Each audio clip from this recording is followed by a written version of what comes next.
दोस्तों, उत्तर प्रदेश लोक सेवा आयोग से आने वाली एलटी भर्ती 2025 के परीक्षा पैटर्न और सिलेबस में बड़ा बदलाव आपको देखने को मिलेगा।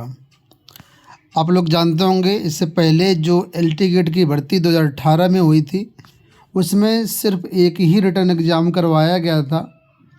ना तो कोई मेंस एग्ज़ाम था और ना ही कोई इंटरव्यू था। सिर्फ सिंगल एग्ज़ाम के बेस पर अभ्यर्थियों का चयन किया गया। तो जब भी कोई सिंगल एग्ज़ाम होता है तो वहाँ पर पेपर लीक और भ्रष्टाचार की संभावना काफ़ी ज़्यादा बढ़ जाती है। और यही देखने को मिला था एलटी भर्ती 2018 में, क्योंकि भले ही अलग अलग विषयों की परीक्षा थी, लेकिन जो 30 नंबर का आपका जीएस का पेपर था वो एक कॉमन पेपर था और सभी विषयों में सभी अभ्यर्थियों के लिए सेम पेपर था। तो काफ़ी ज़्यादा अनियमितताएँ देखने को मिली, उसका काफ़ी विरोध हुआ, मामले कोर्ट तक गए। इसके बाद आपने देखा होगा जो तत्कालीन परीक्षा नियंत्रक थी वो भी जेल गई। और उसके बाद लोक सेवा आयोग की और भी कई सारी भर्तियों में ये चीज़ें देखने को मिली। तो उन सब से सबक लेते हुए लोक सेवा आयोग अब दोबारा एलटी भर्ती में कोई भी किसी भी प्रकार से गड़बड़ी नहीं चाहता है।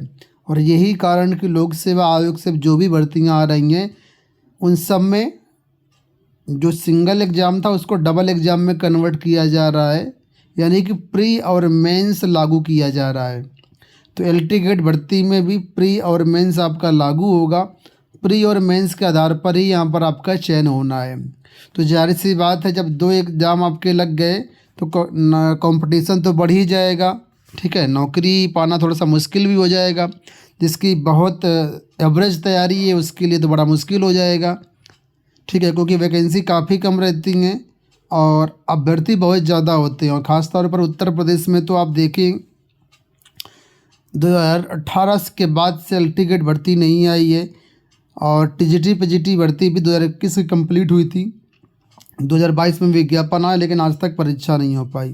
हर साल बीएड अभ्यर्थी नए नए निकल रहे हैं और संख्या बेरोज़गारी बढ़ती जा रही है। तो काफ़ी आपके लिए इम्पोर्टेंट है पहले से ये चीज़ समझना और अपना माइंड मेकअप करना कि आपका जो सिलेबस है वो क्या रहने वाला है और इसकी परीक्षा की तैयारी को कैसे करनी चाहिए ताकि आपको इसमें एक नौकरी मिल पाए। तो वीडियो को आप लोग अंत तक देखना। इस वीडियो के माध्यम से सारी जानकारी देने का प्रयास करता हूं। मुझे उम्मीद है कि वीडियो आपको पसंद आएगा। शिक्षक भर्ती की अगर आप तैयारी करते हैं तो हमारे चैनल एबी टेक को ज़रूर सब्सक्राइब करके बेल आइकन प्रेस कर लेना, क्योंकि शिक्षक भर्ती की हर अपडेट बिल्कुल ऑथेंटिक हमारे चैनल के माध्यम से आपको मिलेगी। देखिए, जैसा कि आप लोग जानते हैं कि समाचार पत्रों के माध्यम से 3-4 दिन पहले ही बता दिया गया था कि लोक सेवा आयोग ने प्रारंभिक परीक्षा और मुख्य परीक्षा कराने के लिए जो प्रस्ताव है तैयार करके शासन को भेज दिया है। और शासन से हरी झंडी मिलने के बाद जो परीक्षा सिलेबस है, चयन प्रक्रिया है, वो फाइनल कर दी जाएगी। और इस एलटी भर्ती को जो पैटर्न बनाया गया है वो जीआईसी प्रवक्ता की तरह बनाया गया है।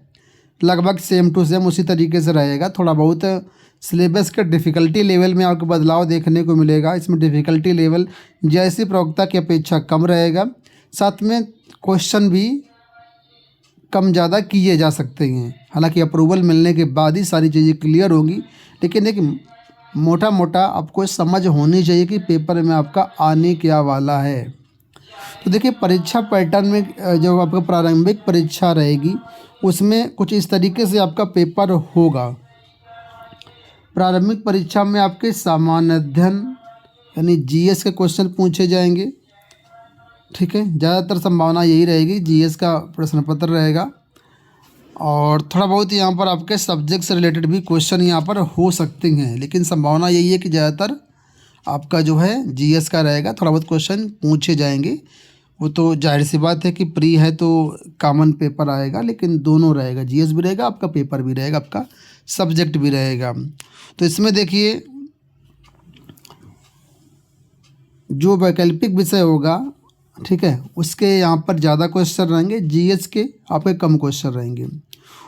तो यहाँ पर कुछ इस तरीके से आपके सामने सिलेबस मैं आपको दिखा रहा हूँ। ये सिलेबस का जो पैटर्न है वो जीआईसी प्रवक्ता का है, सेम इसी तरीके से रहने वाला है। तो यहाँ पर देखिए 80 क्वेश्चन जीआईसी प्रवक्ता में आते हैं आपके विषय से और 40 प्रश्न रहते हैं आपके जीएस से। 2 घंटे का समय रहता है, 300 नंबर का पेपर रहता है। अब जीएस में क्या क्या चीज़ें पूछी जाएंगी, तो ये देखा होगा आपने, लोक सेवा आयोग की जितनी भर्ती परीक्षाएं होती हैं, प्री के ये जो टॉपिक हैं ये सेम रहती हैं। प्री का सिलेबस ये सेम रहता है। इसमें आपका पहला general science, high school standard का जनरल साइंस, जिसमें फिजिक्स केमिस्ट्री बायोलॉजी तीनों ही कवर होता है। हिस्ट्री, इतिहास भी आपका आएगा। Indian national movement, Indian polity, economy and culture, Indian agriculture, commerce and trade, world geography, Indian geography, natural resources of India. इसके बाद current national and international important events हो गया। Logic and reasoning based on general intelligence. इसके बाद specific knowledge of education, culture, agriculture, industry, trade, living and social traditions of Uttar Pradesh यानी UP special. इसके साथ ही प्रारंभिक जो गणित होती है, जिसमें अर्थमेटिक, अलजबरा और जियोमेट्री से संबंधित क्वेश्चन आपके पूछे जा सकते हैं। इसके बाद इकोलॉजी एंड एनवायरनमेंट है, ये आपके टॉपिक हैं, 10-11 टॉपिक हैं। ठीक है, ये 10-11 आप सब्जेक्ट कह सकते हैं, टॉपिक तो बहुत छोटी चीज़ हो जाएगी। इनसे संबंधित क्वेश्चन आपसे आते हैं और लगभग 40 प्रश्न या 30 प्रश्न ऐसे ही आपके इसमें भी आएंगे एलटी ग्रेड में। इसके बाद ज़्यादातर जो क्वेश्चन आएंगे वो आपके सब्जेक्ट से रिलेटेड होंगे, और सब्जेक्ट में आपसे जो है जिस भी सब्जेक्ट से आप फॉर्म डालेंगे उससे संबंधित यहाँ पर आपसे जो है क्वेश्चन रहेंगे। जो प्री होगा आपका ये वैकल्पिक पेपर ही होगा, ऑब्जेक्टिव टाइप का ही पेपर होगा। अब बात करते हैं मेंस एग्ज़ाम की। ठीक है, तो मेंस एग्ज़ाम में आपके 2 पेपर जनरली रहते हैं। पहला होता है सामान्य हिंदी और निबंध का, दूसरा पेपर होता है वैकल्पिक विषय का। जैसी प्रवक्ता की जो पिछली भर्ती हुई थी उसमें यहाँ पर दोनों पेपर ये डिस्क्रिप्टिव टाइप के थे। ठीक है, अब इस बार एलटी ग्रेड में हो सकता है डिस्क्रिप्टिव रखा जाए, हो सकता है ऑब्जेक्टिव रखा जाए, लेकिन जो सिलेबस होगा वो लगभग इसी तरह का रहेगा। तो पहला जो पेपर आया था सामान्य हिंदी और निबंध का, वो पेपर आपका 100 नंबर का था। ठीक है, 2 घंटे का इसके लिए टाइमिंग थी। दूसरा पेपर जो आपका वैकल्पिक विषय का था, इसके लिए 3 घंटा समय था और 300 नंबर का पेपर था। टोटल जो मेंस था वो 400 नंबर का था। ठीक है, तो हिंदी में क्या क्या आपको याद पढ़ना है? अपठित गद्यांश का संक्षेपण, संबंधित प्रश्न, रेखांकित अंशों की व्याख्या और उसका उपयुक्त शीर्षक।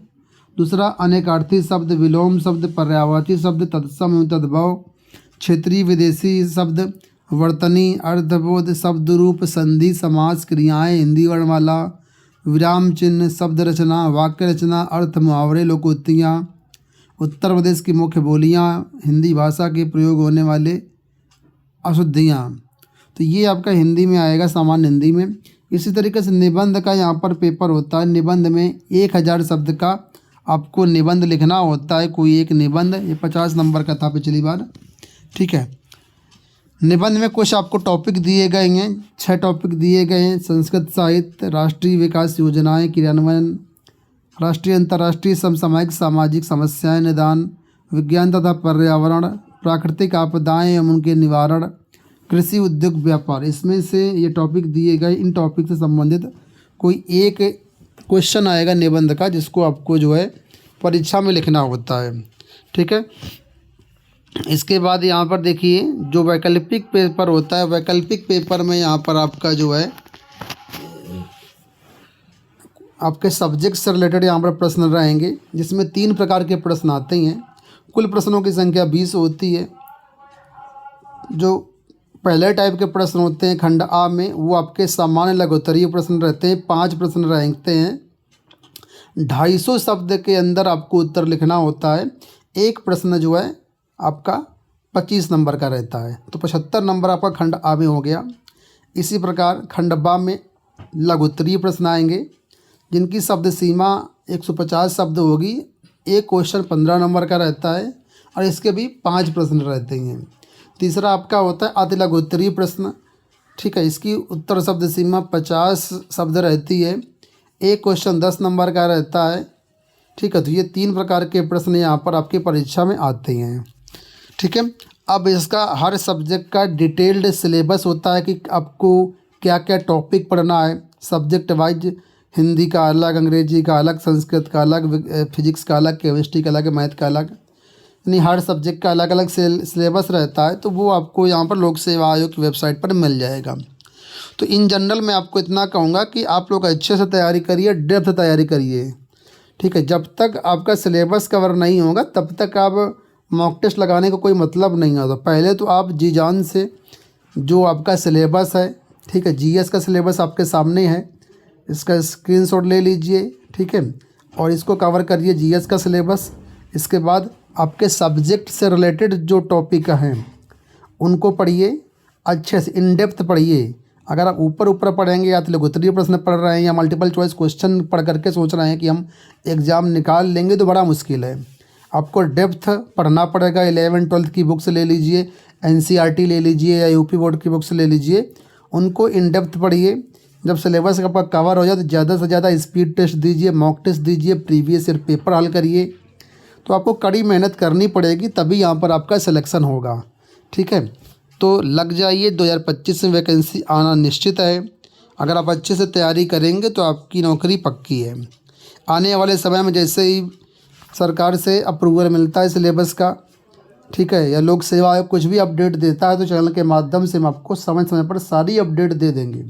आप लोग चैनल को सब्सक्राइब ज़रूर कर लेना, ठीक है। धन्यवाद।